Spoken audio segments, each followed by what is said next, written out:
to another episode of the One Big Idea podcast. We are joined today by the co-founders of Dreams Never Die, Cole Ryan, Chad Hilliard. How are you both doing today? What's up, Austin? Thanks for having us on. Appreciate it. Yeah, Doing great. Thank you, Austin. Stoked to be here. Yeah, no, I'm stoked to have you guys. Like we were chatting about before we went live, I had gotten introduced to Chad. I believe it was like over the summer. Cooper had put us into contact, and so I've been following what you guys have been building for a while, and you've been in music way before Web3, which is kind of where I want to start. Just like I was diving into your website, and it seems like Napster had like a pretty formative impact on how you think about like music and music discovery. Chad, why don't I start with you? What has been the impact of Napster like in your career? I mean, prior to 1999, there really was no such thing as music discovery unless you were like one of those people that went to the record store and did a bunch of digging. I never did that because I was too broke. So when Napster first came out, it was just this whole new world opened up. You could just download albums, yes, illegally, from all corners of the world, but you could discover artists from Norway, Poland, Australia. And I was just like, what's going on here? And then like you'd have that fun moment where you could show your friends this random song you found it. And it just really created this fun new music discovery adventure where you didn't have to wait for the radio to play new songs. You didn't have to wait from your friends. You could just go out and find it yourself. And it really just transformed my life because I'm such a music fan. And, when growing up, you had to go buy albums, you had to wait for to hear the hit songs on the radio. And it was just not conducive to really expanding your listening palette. And it just kind of really blew my mind in that early stages. And that's when CD burners first came out. And that was amazing too. Like I had this old tower computer with a CD burner, and I used to like write all the I used to make mixes and I'd write on there. So I just come from the humble beginnings of clicking a mouse on the internet and downloading songs. And here I am today. Yeah, Cole, I'll ask you the same question. What impact did Napster have on you early in your career? So I'm a little bit younger than Chad. I was, I think, 4 whenever Napster came out. But what it actually had a big impact down the line because I'm the product of music blogs. In middle school, I was going on mainly rap and hip hop music blogs. And I lived in Pittsburgh, so I wasn't exposed to a lot of music in real life. And those early music blogs were super formative for me. And downloading music off the internet, also illegally at the time. But those were super formative years and actually brought me to Chad and the start of our story of working together. Yeah, so why don't you get into that? And I think the statute of limitations on illegally downloading music, you should be fine. So I don't think the feds are going to come after you. But I would love to hear how you both got connected to start with. Yeah, so I started a blog in 2007 called Hillydilly, and basically it was just like a place for me to share all the artists I was coming across because I got tired of burning CDs. And then Cole sent me a cold email, I believe, in 2013. And according to Cole, I didn't even respond to his first email. So that's how it just got started. Then Cole just kind of, I'll let him talk more about it. Basically, he's just like, I'm down with the music that you discover. Let me help you out. And basically, after that, we would just be on GChat every single day, sending music back and forth. I remember when albums would come out, like Drake's "If You're Reading This Is Too Late." Cole and I were just losing our mind. I'd always have Cole like write up these like panic, like first minute like reviews that we're not like they weren't like full reviews, but we just needed to get it up fast because that was the music blog era back then. But yeah, we've really started from the bottom. Yeah, I mean, it was great. I was 16 years old, just in high school and living the life of like a low key music journalist, writing about brand new artists on Hillydilly and then watching their careers begin. Um, and yeah, I mean, Chad was like my main inspiration for getting involved in the space because he was already running Hillydilly for 6 years before I showed up and started working alongside him. But yeah, I mean, I was obsessed with music blogs. So I'd follow like 20, 30 every single day, discovering new artists in that early SoundCloud era. And that brought me to Hillydilly, and which became my favorite blog because of like the consistency of music that was shared. There weren't articles, there wasn't clickbait. It was just this crazy guy on a mission to like share great music as much as possible. So I naturally wanted to be a part of that, and yeah, stuck around ever since. That's an awesome story. And Chad, maybe you can speak to first the start of Hillydilly, and then some of the artists that you discovered and the impact that you saw music curation could have on an artist's career. So the start of Hillydilly started on it was blogspot.com. So it was like the very first blog platform. So it was grim back then. I mean, some of the logos we went through were absolutely atrocious, but thankfully a bunch of people came on board like Cole that really helped us build the website. But yeah, I mean, we did discover a lot of pretty impactful artists during that period. And part of our MO was just sifting through hundreds of songs every day. So it wasn't like we were reinventing the wheel. We just listened through so much songs, and we came across artists like Lord. Our biggest discovery that we got credited for was Billie Eilish, Ocean Eyes. There was one writer discovered Lainey. We posted Tom Misch first. We were super there early with Halsey.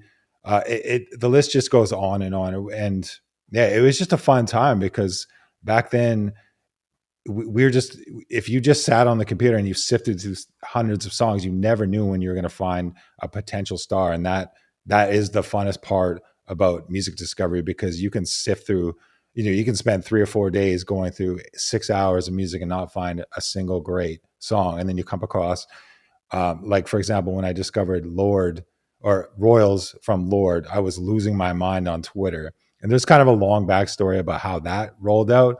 But basically, they put it, like, her label put it out as a soft release, and then we didn't discover it for 3 months after that. And prior to that, there was nothing going on. And then we posted it. I was losing my mind about it. We sent it to Pigeon and Plains. John Tanners wrote about it, and it went crazy from there. So there's just so many like cool stories about that. Like Dominic Fike was another situation where we're behind the scenes working or trying.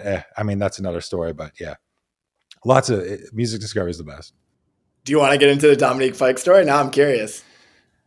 I mean, so one writer was writing for Hillydilly. He sent us Dominic Fike over, and we lost our minds because 3 nights was a smash. So at that time, I was trying to get in the label business, and I was courting with Geffen Records because I wanted them to give me a JV deal. So I went in there and I showed them Dominic Fike, and we were getting it. There was conversations, but it kind of fell through. And then during that time, I was also courting him. I was trying to get my other industry friends to sign him. I won't say their names, but basically it went into a signing frenzy. And because of, yeah, I mean, it's a lot of things I can't really talk about. Like, I'm sure I'll tell you in person, but Yeah, for sure. it's not like we weren't that involved with Dominic Fike, but we kind of, at that stage of our career, like, we learned from the situation with Billie Eilish, like, if you want to sustain a career in music, you can't just blog post these amazing artists. Like, you need to take a position, take a bet, either, sign the master, put some money up, or manage the talent. We were trying to do that with Dominic Fike. I mean, I don't think we had a chance, but we just basically got our friends involved, and there was a crazy bidding war. And I think it ended up being 4 million. And at the time, that was a pretty big deal for having Yeah. no hits. No, it's a big, yeah, absolutely. That dovetails nicely into the next question I wanted to ask you both. What do you see as a sustainable model for music discovery and curation? Yeah, I think we've seen in the Web3 world, like, there are ways that you can be noted to be early and compensated for being early, or being able to identify and discover acts in ways that you couldn't previously. I wonder, had you created Hillydilly in the Web3 era, like, how different would it look? Do you think that there would have been opportunities for it to be more sustainable? Cole, maybe I'll kick it over to you to hear your response. Yeah, I mean, that's actually something that we bring up a lot. And that was whenever Web3 kind of clicked for me personally, at least, was whenever I was learning about it uh, and thinking about Hillydilly, because we spent a long time trying to figure out how to monetize Hillydilly without like diluting the value of what we were doing. And then once I started to learn more about Web3 and the potential of a lot of this tech, I was like, oh, there could have been opportunities for how Hillydilly could have captured the community, had like a two-way value exchange. We saw a lot of unhealthy like industry behavior in the blog days where, I mean, you can't blame people, but people wanted to find things, be quiet about it, sign it, and make it like they were the hero who like found them out of thin air whenever there were a lot of people on the ground doing this work just for fun, not necessarily getting credited for it. Um, like sound is introducing certain mechanisms where curators can get a cut. I think that also the timestamp of an NFT is really cool, you know? So let's say that, like with Hillydilly, let's say every song was an NFT and it was minted on the day that we shared it, and you picked it up on that day. Then you've got that time stamped like on the blockchain so that it's everyone can see. Austin was there first on Billie Eilish, like on the first day. It's on the blockchain. You can't argue with it. Uh, I think that the potential for services like this, which are more cultural services, the actual like value is hard to place a solid number on. Companies like that, I think Web3 can change the potential of what those companies can actually do, how they can monetize, um, how we could have brought everybody under a community, under one umbrella, all the artists and producers and industry people who were involved with Hillydilly. So whenever I saw this start to pop up, it was kind of a no-brainer to get more and more interested, more and more involved. Uh, but the problem of scaling curation is something that Chad and I discuss a lot, and uh, I think it's something that is yet to shake out for sure. Yeah, Chad, anything to add to that? If you were to go back in time and the Web3 tools were available to you at the start of Hillydilly, like, do you think you could have made that model work? Like, or how do you see it developing in this day and age? I mean, curation scaling is a very nuanced discussion. I mean, I think I'm still a firm believer that the best scale, the way to scale what you're good at, if you're a music discovery person, is either sign the talent or work for it. I think hoping to scale curation is very difficult because the average person, I believe, doesn't really listen to music as much as we think they do. More people are obsessed with the celebrity factor of the artist. I mean, obviously, there's going to be niche pockets of the world where, maybe there's 1,000 or 10,000 people that actually care about the music. But I think it's like a side thing for most people that want to find a career in Web3. So I don't know how that would have fixed Hillydilly. I know for sure that we would have dropped, like, every time you do a post, it's a 24-hour open edition or maybe something like that. That's at least to pay the server bills. But maybe dropping like an NFT membership project around it could be cool. I'm not sure. I mean, there's probably ways that we could have done it, but I mean, I just don't know how you create a lifestyle business or scale a company based off of curation alone without signing the masters or working with the artists. So Yeah, I see it. I agree. I think it remains a challenge. One avenue that I could see, and I mean, Coop effectively built an entire business off of this, was to be early and provably early, right? Like, you have provenance to show which artists you supported, like who you took bets on early and often, and so that alone of like having that verifiable proof and being able to build a career off of that more in like the A&R route, I could definitely see. But I'm with you. Like, the pure discovery, curatory, editorial angle remains a challenge. You could have people, whether that's like a paid subscription or something like that, you're then able to show verifiably that you continue to hit, and so people could like buy to get that access. And whether that looks like an NFT, a subscription, something like that.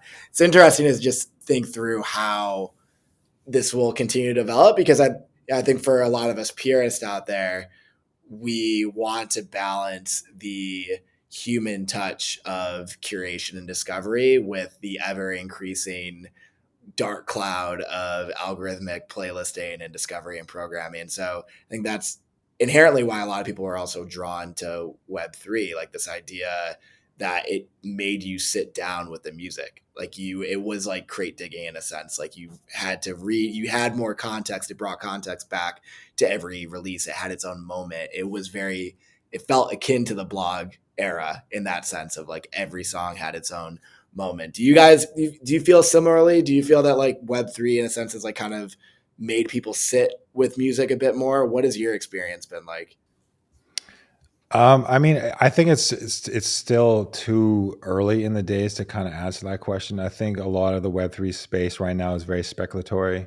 It's, if you're in here early, you're at a big advantage.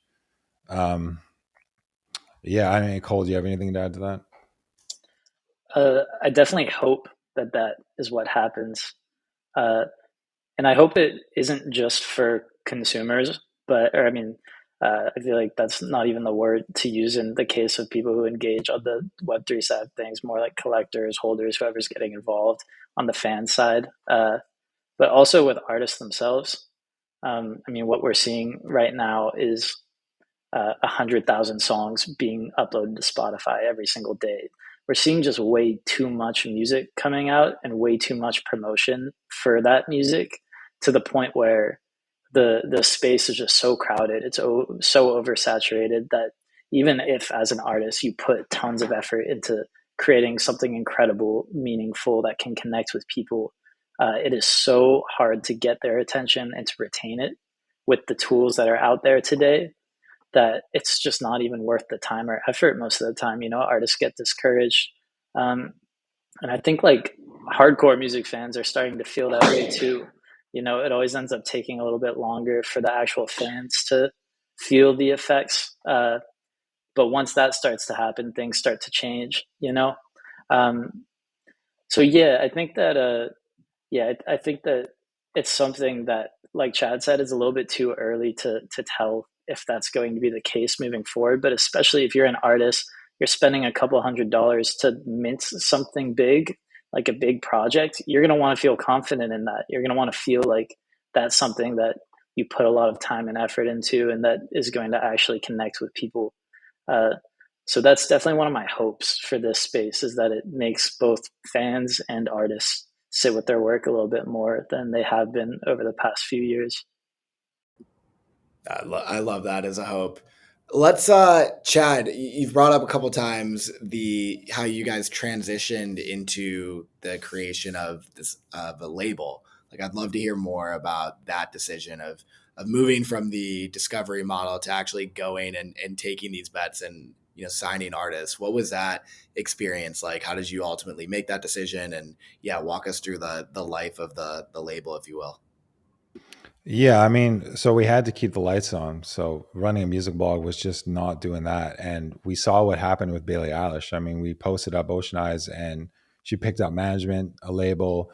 We're not saying that we had any part in like actually breaking her career, but at that time when she posted her song on SoundCloud, there was nobody involved. So we could have taken a step and say, hey, let us help us out with your career and we can help break you. Like basically my mentor came in and said, if you're not managing the artists or taking bets or signing the masters, don't expect any handouts.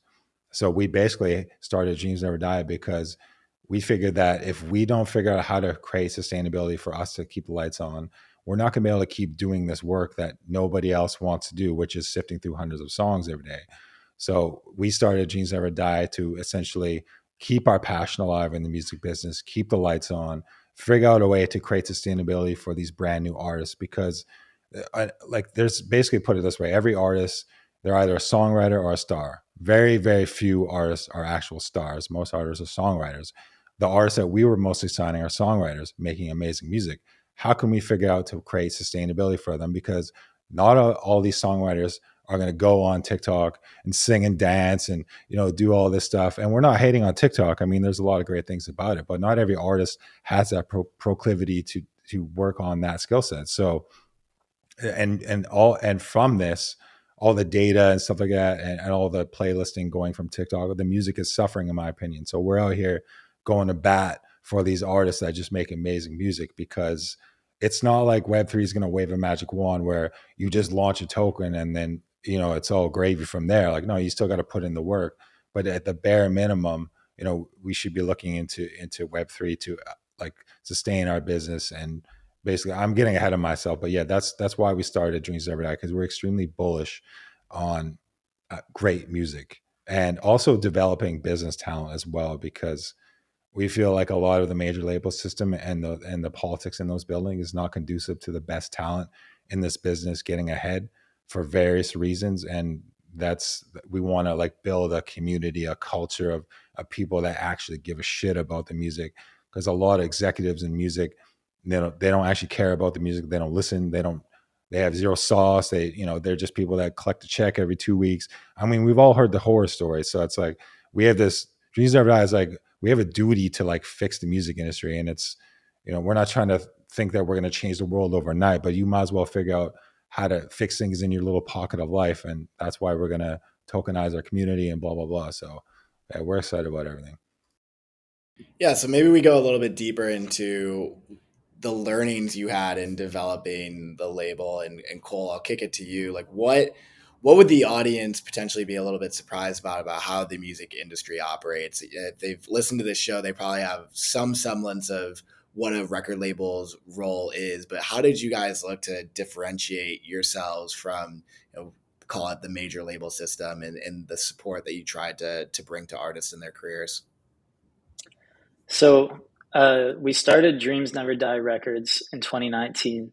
And this was kind of on the tail end of, I would say, the music industry as Chad and I knew it, as far as there being a space for really exciting new artists from day one who could put out a great song with a cool video, awesome artwork. There were like people ready to receive that content, that music, those visuals. There were curators who were really excited about that, and they could share it with their followers, and people would find new artists, and these artists would go on to begin their careers, and you could form these boutique labels. And we saw it happen throughout the 2010s quite a bit. At 2019, whenever we were starting this record label, we didn't really anticipate the shift that was going to occur in the music industry. We saw things like TikTok pop up. Oh, how is this going to change things? We didn't really know at the time. And then, as time progressed, we saw COVID happen and touring get wiped out. Oh, wow, this is a big change in the music industry. That's like half the revenue gone for artists. What do we do now? We saw labels stop signing and developing talent from early on and start signing data and, just pouring gas on a fire rather than actually wanting to build artists' careers from the ground up. So as we were trying to start this record label and do the things that we saw work throughout the 2010s, these problems were popping up. And we saw just how hard it was to actually find sustainability as a record label. I mean, for context, we have over 60 million streams on our roster. We've signed 25 artists, released over 150 songs, and that alone is nowhere near sustainable for a record label. Not even close. You have to be doing such high streaming numbers to even keep the lights on. So that's the truth of the music industry, is that right now, if you're an artist who hasn't had a really lucky, or sometimes earned, but oftentimes lucky break, either on TikTok, getting a really big sync in a commercial, your dad isn't like, the head of whatever, it's really hard for you out here. It's really, really hard for you out here. And it's only gotten worse over the past few years. So that was the reality that hit us while we were forming this record label, releasing great music, getting streams, getting press, getting playlists. We were like, why isn't it helping? Why isn't it forming a sustainable company for us or for the artists? And that's kind of what led us to where we are right now. So what I'm hearing through that experience as well is the realization that streaming is a scale game, and ultimately we need to be talking like hundreds of millions, if not billions of streams, for an artist to make a sustainable career out of that. And not only that, but you look at the other opportunities to drive awareness and they really don't pay anything. Like tracks are breaking on TikTok. TikTok's not really paying anything. You look at whether it's like IG Reels or anything like that, and then you couple it with the fact, like you mentioned, touring went completely away for artists for multiple years during COVID. And now that people are getting back on the road, it's significantly more expensive.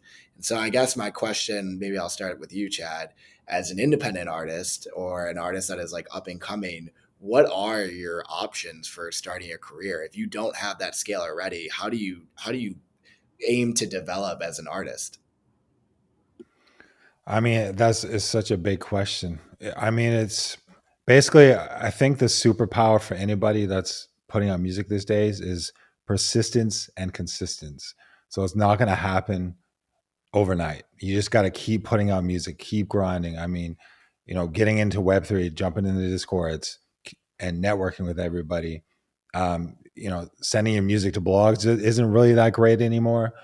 It's just so difficult. I mean, obviously the music needs to be great. Yeah, it's now it's more harder than ever to get your music heard. I mean, 100,000 songs are uploaded to Spotify a day, so you have to. It's tough. I mean, it's like eh, it's the music just really has to be elite. I mean, like if I was an up and coming artist that was still working on my craft, I mean, obviously keep going, keep working on it. But I'd look at my sound and look how it works in the marketplace and compare myself to other artists. I know that's like a taboo, but like if you're not making music that stands out, that connects with people, you're gonna have a very hard time. Like if your music sounds like Drake or it's another derivative of something, you really need to find your voice, your own sound, and double down on that and never give up. I mean, it's difficult for record labels to break brand new acts. I mean, major labels right now, they're just on TikTok. They're looking for stuff that already moves. Then they jump in, they sign it, they pour more gas on it. But artist development has really died, and I think there really is no quick way to it. Like you have to look at it between like 5 to 10 years because that's how long it really takes. I mean, it used to be getting on the road was the best way to break an act, but that is extremely expensive right now. So I mean, there really is no fix for it, and it's really different for every artist. But I mean, the most important thing that I preach with artists is just maintain your mental health, have a North Star to create a lifestyle business, and just keep building brick by brick. Because at the end of the day, if you're creating a lifestyle business for yourself and you don't have to work a part-time job, that's a major blessing. Because again, most artists are just songwriters, and very few are stars. So you got to really know who you are, where you are, and yeah, I mean, I don't know how to give artists advice on that other than just to figure out who they are because it's going to be tough out there. Like I describe working in music is like getting punched in the teeth every single day, realizing that most people don't care about your music and they're not paying attention. I mean, we're living in the attention economy right now. We're competing with movies and all the other things that are online to take our attention. And music is sometimes, we're consuming it passively, and sometimes, people just aren't that interested into it. So again, if you're working in music, good luck to you. But if you stick with it, it's the best industry in the world because the people that stick around are some of the greatest people I never know. Maybe that's biased, but yeah. Can you say a bit more about what it means to build a lifestyle business? As an artist, what would that look like as a career? I'll just quickly say something cool. So it's just kind of like building income brick by brick. So maybe you put out one EP and it has a million streams. So that's $1,000. It starts doing 5,000 streams a day. You put out more records and you start building your catalog, kind of like what Russ does or did. Like he just kept putting out music. So if you keep building a catalog and you catch a hit and then the streaming numbers goes up, that's money directly into your bank account every single month.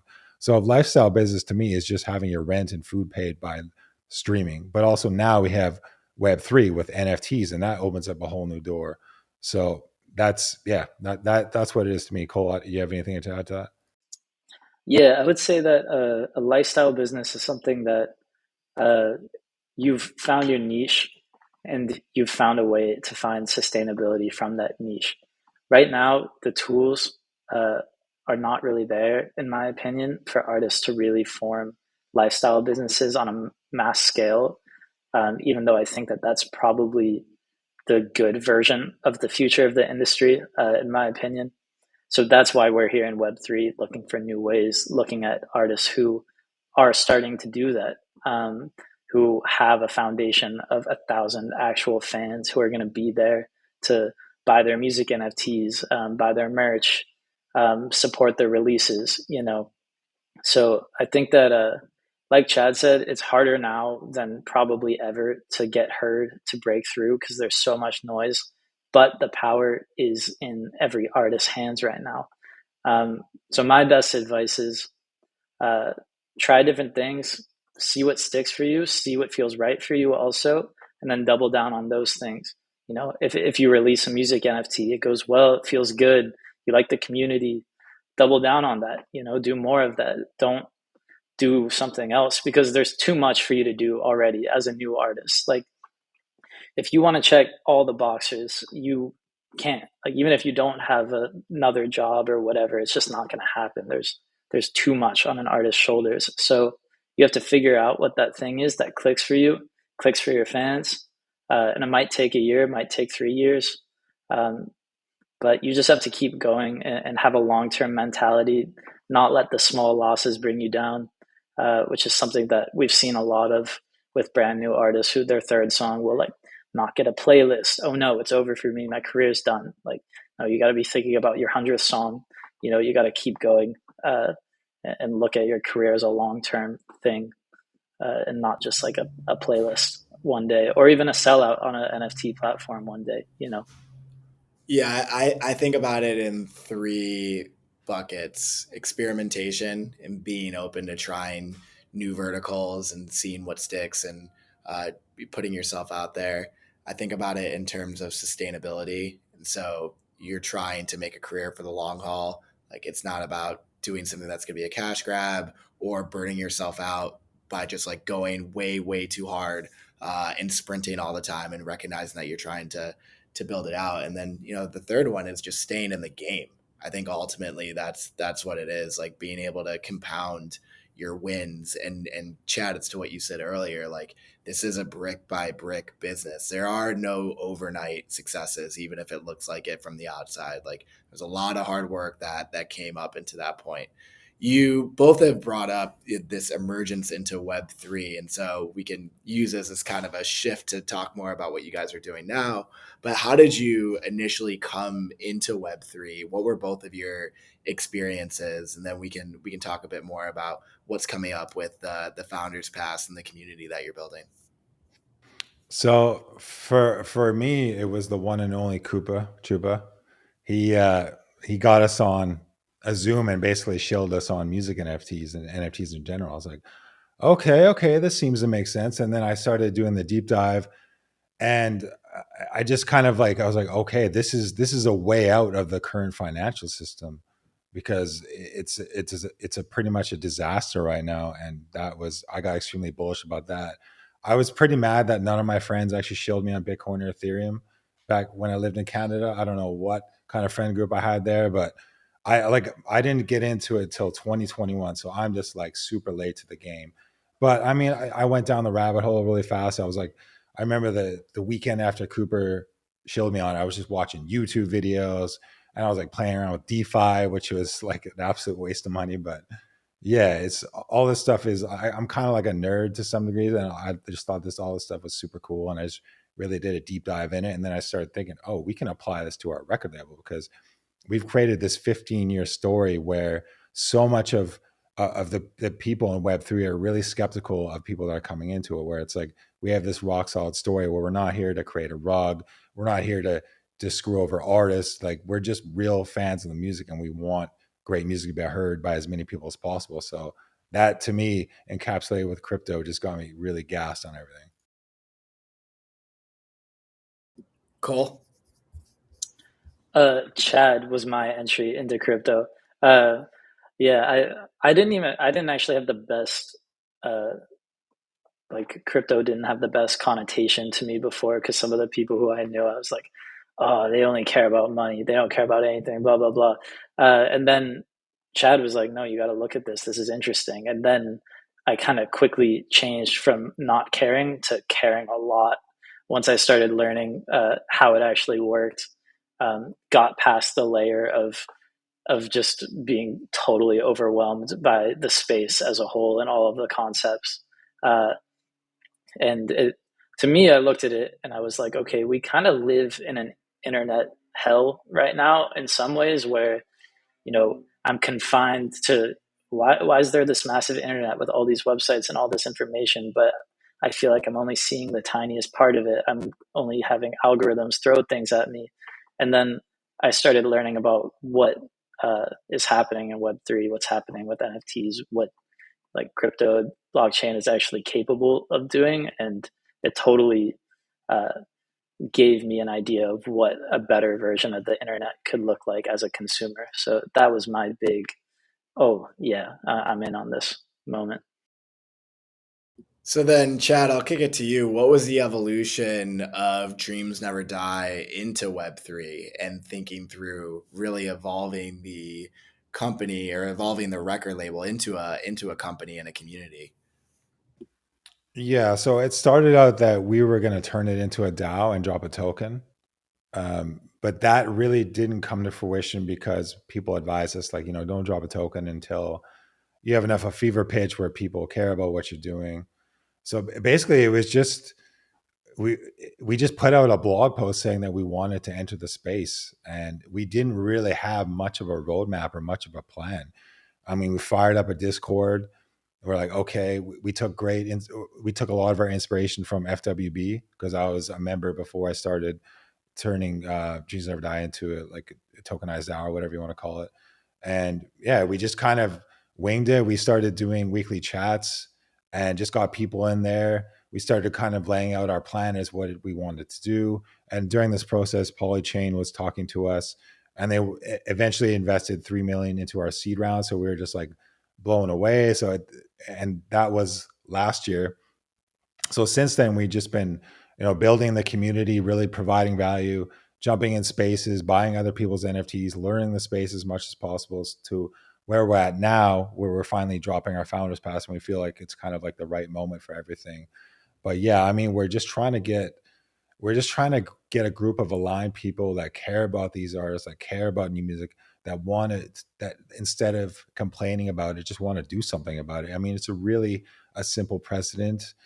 I think a lot of things that we're going to build after the fact is going to come for that motivation. And again, a lot of the community that we built is just by getting people in our Discord simply on a weekly chat, and then just we talk about what we worked on, the pain of working in music, the funny things that happen, and it really is just a simple community of camaraderie where it's like we're tired of how things are, so let's fix it. It's like the new counterculture aligned with a token. I mean, we just got a house in Los Angeles.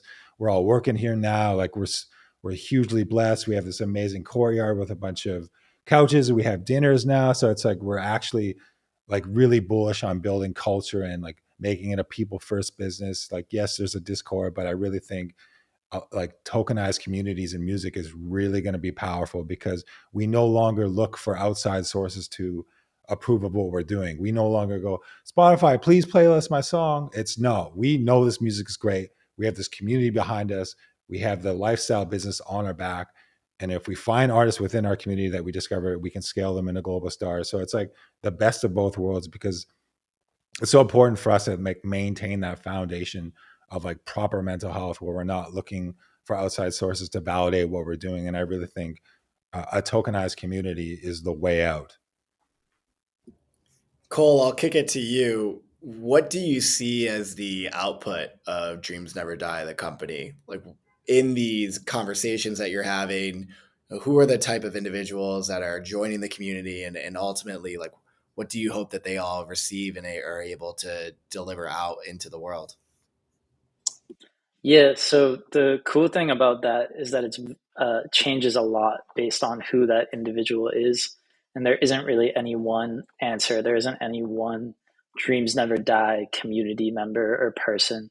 Uh, I would say like the uniting factor is you love music, you live and breathe it, and you specifically love like great music. You have a you strive to, surround yourself with amazing music. You're excited about the next great thing to come out.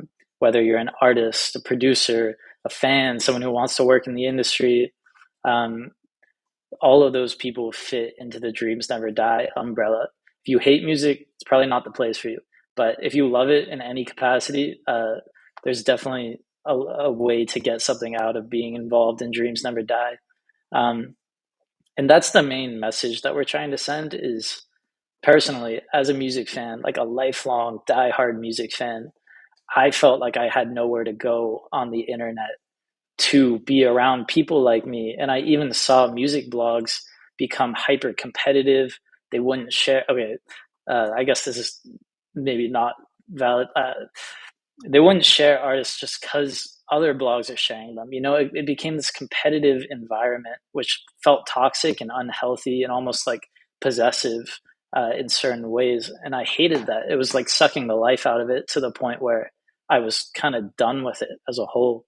And then we look at Web3, and there's an opportunity to buy into projects that are cool, that you think something cool is happening. So instead of being mad about someone else doing something great, uh, you can join them. You can get involved. You can buy the token, get in the community, talk to them, talk to the artists, listen to the music early, talk to other people in that community who have the same interests. And that's really what we're doing with Dreams Never Die. I would say that, like, going a little bit more into the weeds, if you're someone who's a music discoverer, even just in a casual capacity or in a more serious capacity, and it's something that you do regularly and really are passionate about, we have a community of scouts who find music, send it to us. We listen to it. We either share it on our blog before the data, or we reach out to it for Dreams Never Die consideration. Whenever that happens, you get compensated as a scout. You get points. The song gets shared with the scout community. So that you're surrounded by that positive community of people who love music as much as you do, want to share it, want to talk about it, and want to hear more of it all the time. So that's just one example of someone who can come into Dreams Never Die, get involved, and get some value out of it. So I guess, Chad, I'll kick it over to you. What is the business model here, and what gives you confidence that it will be more sustainable than the discovery model from before and the record label? Like, where does your passion drive you to in terms of developing a model in this space? Well, I mean, so I think a lot of secondary royalties are going to be a big part of our business, whether it's through the artists that we sign, our own NFT project, building our catalog, continuing to take bets on brand new artists. We're also in the process of bringing on a partner into our company who has major label experience. And we're going to be getting aggressive this year. We're going to be going after, we want to sign some hits. So we intend to sign hits and scale global artists, get money into the company, and continue to reinvest into these brand new artists. So it's like we're a company that wants to take care of its community, wants to sign and develop these artists, and get them into Web3, get them into springboard them into the music industry as a whole. And the ones that we identify with that align with our company, we do long-term deals with them. And there's a whole bunch of different ways that we do deals with artists, whatever makes sense at the time for the artist.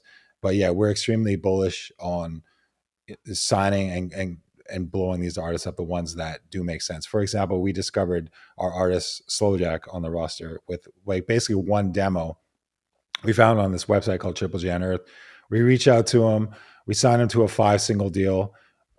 Basically, just kind of like a trial period where we put out 5 singles together, and after that, he can leave the label or he can stay with us. And basically, the relationship was so great to start. Then we were extremely excited about Slowjack because he's just a great kid.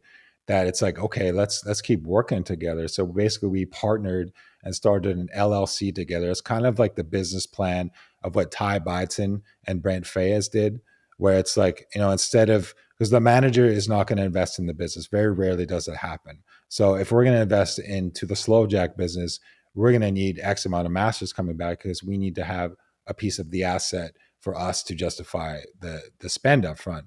So it's like, okay, so maybe there's a different play here because we're both starting on day one. So let's become business partners.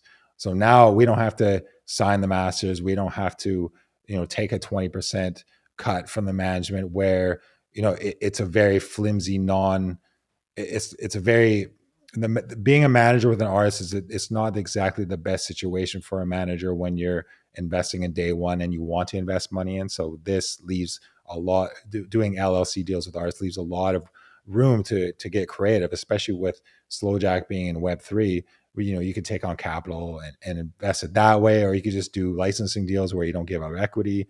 So there's just a whole bunch of different cool new threads we can pull on to really figure out what fairness is for artists, because like not every artist is going to be a global star, or they don't want to scale their business huge, so they don't need an investment and just or capital ingested. So it's really just whatever makes sense.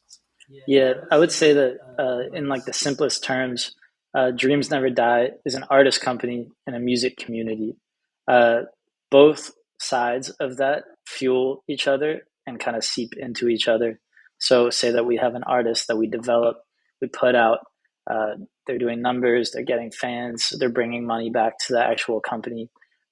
That's going to raise the morale of the community, give more value to the community. The community will be excited about having an artist to rally around, hear early demos from, hear directly from. And the bigger that community gets, the more power it has to break the next new artist who we have on our roster. Um, so we view it as, a bit of a positive feedback loop where they both fuel each other. Uh, and, having a diversified business model where there can be value brought in from the community, there can be value brought in from the artists, and just from the brand itself, uh, we think is the way for us to at least get number one to a lifestyle business level, and then beyond that as time progresses. And now leading up to the Founders Pass, which I believe is minting next week, right? On the 15th. Is that correct? Yes, sir. On the 15th. Cool. So, Cole, why don't you give us a breakdown of what the Founders Pass is, how many are available for mint, how people mint it, and what they should be, who is the right fit for minting one of these passes? Yeah, absolutely. So if you love music, if you're passionate about it, if you like our mission, uh, we encourage you to mint one of these and have one of these in your wallet. We think that more than anything, the point of having this is to align yourself with us and what we're doing and our mission. Beyond that, there's a bunch of ways that it can benefit you, especially if you're interested in the Web3 music space. Um, as far as the details, there are 1,000 of these. We wanted to keep it a relatively small number so that we can, just start to build this core community before, opening it up to way too many people and making it a bit of a mess. Um, we're going to have an allow list and then a public mint. Everyone who has a one big idea NFT is on the allow Shout list. out. So you don't even have to do anything. You just have to show up. We've partnered with OpenSea on this drop, so we're on their upcoming drops page. And yeah, we're super excited for it to go live. We think that the art is really exciting. We have done a ton of fun promotional assets around the actual founder pass, like a 3-minute animated video that tells our story. Um, so yeah, we've been using it as an opportunity to really, dig into our story, our background, and what the community is doing right now. Um, that founder pass is going to be essentially the point of entry into Dreams Never Die. So having one of these founder passes is how you can actually get involved in what we're doing. It's how you can get involved in our scouts program. It's how you can come to our weekly calls every Friday. It's how you'll be able to hear demos from our artists, uh, talk to the artists themselves, come to, we plan to host educational calls. We plan to give feedback to people on their music. Um, and also we have some exciting IRL events coming up as well. The first of which is in New York at NFT NYC on April 12th. So if you hold a pass, we haven't actually formally announced this yet, but if you hold a pass, there will be like an exclusive dinner party for pass holders. And yeah, so we're really going to find ways for pass holders to feel like they're getting a lot of value out of being part of the community through a lot of different avenues. Chad, I don't know if I missed anything there, but that's the main stuff. Yeah, I mean, I guess the high level, the best way to put it is like, imagine you could be there for in the community, like when Jimmy Iovine started Interscope, or Rick Rubin started Def Jam, or the birth of XL Recordings. Obviously, I'm not saying we're on that level of those labels. That would be amazing, and we're striving to get there. But it's just like, if you're an artist, you want to be in that community to like pick people's brains, get their music heard, get feedback. If you're a music business talent, you can get in, you get your foot in the door. Like, it's so hard. I remember going up trying to get internships and I got turned down everywhere. Now it's much easier with, I mean, yes, the point of entry is going to be a token, but eventually we're going to have scholarship programs where, people can apply, we can onboard them. And, if you're the right kind of individual, we will upgrade you, so to speak, into our ecosystem, whether that's becoming an A&R. You just have to have the right kind of work ethic and mentality to work with artists, and not everybody's built for that. But for individuals that are excited about what we're doing, because we do intend to sign and develop talent that scales globally. I mean, our track record has spoken for itself. I mean, our pitch is like, what happens when we find the next Billie Eilish? And imagine being in there in the weekly chat and she's hanging out. I mean, Slow Jack's doing that with us right now. We're extremely bullish on him. And again, there's on ramps for A&Rs to get involved, scouts, and even if you're just a fan of the music. I mean, again, if as a kid growing up, this would all be super exciting to me. So that's basically our pitch. Did we just lose Cole? It looks like we lost Cole for a second, but hopefully he's able to join us as we wrap up at the top of the hour. So Chad, this has been great. Really appreciate you jumping on. We ask everyone before the end of every show what their one big idea is. So this could be a theme that you want the audience to take away, something that we talked about. What one idea that you would like to leave the audience with? Yeah, so I touched on this earlier. I think that the one thing we can all lean into, if you have any kind of skill set or talent, is persistence and consistency. So that's how I built my career, because I have very little talents, to be honest. Like, I don't make music. I grew up in Vancouver, Canada. I didn't have a music family, but I found my passion and I just dug deep into it. And I knew that if I did it every single day and never gave up and thought about things in decades, that I could succeed, because most people give up on things.